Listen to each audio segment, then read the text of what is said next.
Sansu taught us is that if you know yourself and you know your enemy, you will win 100 battles. So here it's very important for us to know the organization that we work in, the strengths and the weaknesses. And not just that, it's also very important to understand the competitors' strengths and weaknesses. Apart from that, it's important to understand the battleground, the terrain. So research the battleground well. And apart from that, research the organization, find your weaknesses and strengths, and the enemy, or the competitor organization as well. I will now talk about post-multiplication. So here once again, we're talking about small teams. So small teams should be force multipliers. In other words, if you make every member equipped with many skills, now you are force multiplying. We're talking of sharing the loot. So in an organization, if your organization is doing well, then everybody needs to be happy. All the members who have contributed to the success need to be happy. Why? Why is this important? Because if somebody is not happy, there will be a rebellion started.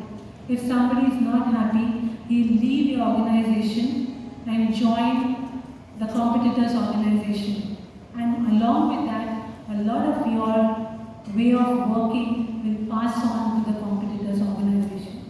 So it becomes very important to keep the team, to keep everybody very happy with their work, with their achievements. I'll talk about reward and punishment. Now again here, the corporate sector is in a way diplomatic and not like the military sector where demands are made at one point. I think a little bit of military leadership, nothing is really lost in adopting certain of military leadership, or their protocols, etc. I will now talk about reward and punishment. In an organization, if people do very well, they should be rewarded amply, given a lot of perks, given leave, done everything to make them, whereas the ones who don't perform should be punished. This is to set an example, nothing else. I go on to the last part, which is lessons from battle management. Now in battle, the first thing that needs to be done is you need to define the operation. It's always an average job, record time, minimum complications, minimum resource. So when you're out to battle, you must understand these four things being very important. Any job that takes a long time to complete is not an average job done. Like for instance, again, citing the example of the forces. When the SF have to go and do an op, right in the beginning they understand what the whole op is going to be about, what is the goal of the op. And apart from that, they also understand the time frame that they have. The time frame cannot be endless. So all these factors are decided right in the beginning. There is a perfect communication protocol that's also set in place. The next would be a recce and making a plan. So usually the force will go send one or two of its people who are good in recce. They will go, they'll recce the whole ground where the area of op. They'll come back with details of what the area is. And once it's presented, then and only then a plan is made. When a plan is made, there's a plan A made, which is your best plan. And then there are contingency plans. If plan A does not work, you have a plan B to fall upon.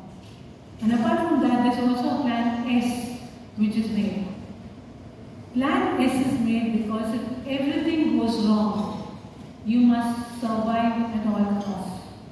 So plan S is equally important. It's the survival plan.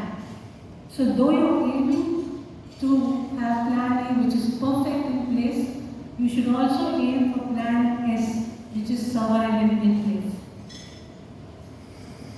When you make a plan, you must always think of out of the box ideas.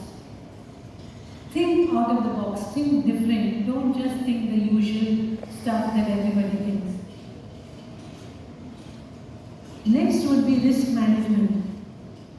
It's always better to take a low risk for a high gain. The risk should be as less as possible. The gain should be as high as possible. Prioritization is very important. For instance, security comes first. The goal comes next. The team comes third. And you come last. Lastly, debriefing is very important. When an op is done with, you come back, it's very essential to debrief. Debrief is important because you want to know why you succeeded.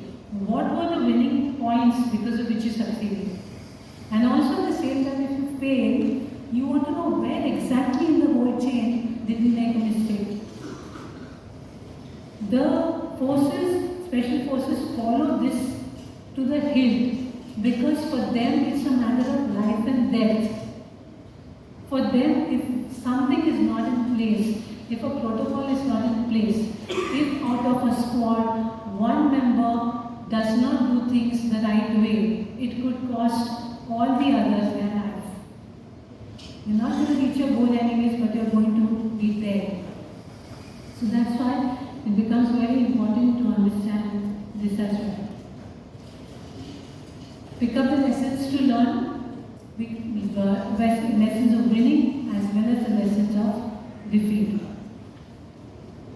And lastly, state one more thing. Bruce Lee, he had an ideology where there were three things he mentioned: simplicity, directness, and open-mindedness.